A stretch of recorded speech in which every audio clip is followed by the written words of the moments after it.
games writer for Xbox.com. Call of Duty World at War's Map Pack 2 is coming to Xbox Live. We went to Treyarch Studios so we can show you Corrosion, Bonsai, Subpens, and Shinonuma on Inside Xbox. Let's start with Corrosion. It's a medium-sized map with 3 main routes through the map, and it's inspired mostly, I would say, by our interest in movies like Enemy at the Gates. Actually, it started with the center room, which is the sulfur processing plant. So it's a two-story room.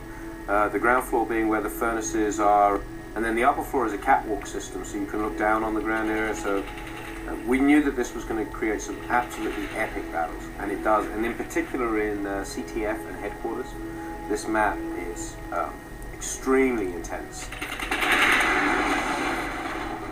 Next is what Treyarch calls the most beautiful map they've ever made, Bonsai. The name for this map in development was Kwai, because it was inspired by the bridge over the River Kwai. The bridge is the most unique feature in the map.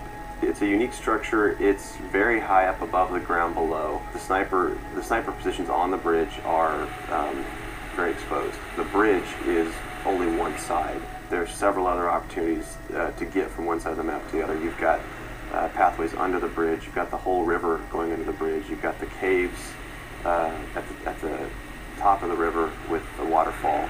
So there's just a ton of many ways to get across the map.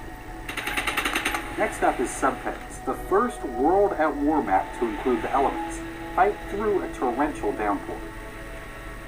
So Subpens is it's actually a Japanese submarine docking station.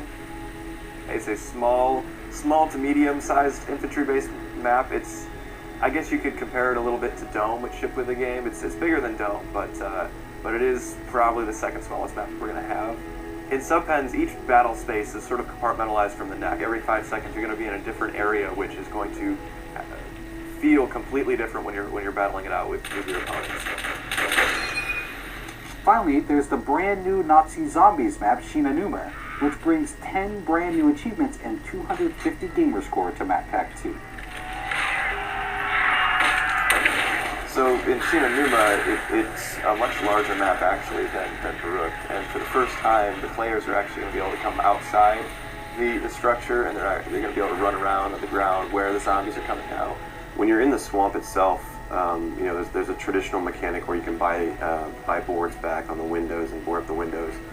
But when you actually leave the structure and you're in the swamp, the zombies are coming from all directions, and there's no way to prevent them from coming into the swamp. So you have to tactically consider, is it worth it to run from this structure to the next structure?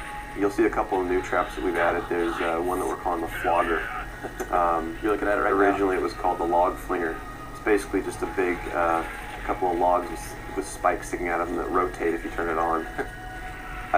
We had some great moments here where we were playing 4-player co-op, and 3 of the players had gone down and were in spectator camera, and the last player, which was our best player, was just running from building to building, hitting all the traps just to stay alive, and it was pretty amazing. Look for Call of Duty World at War's Map Pack 2 coming soon.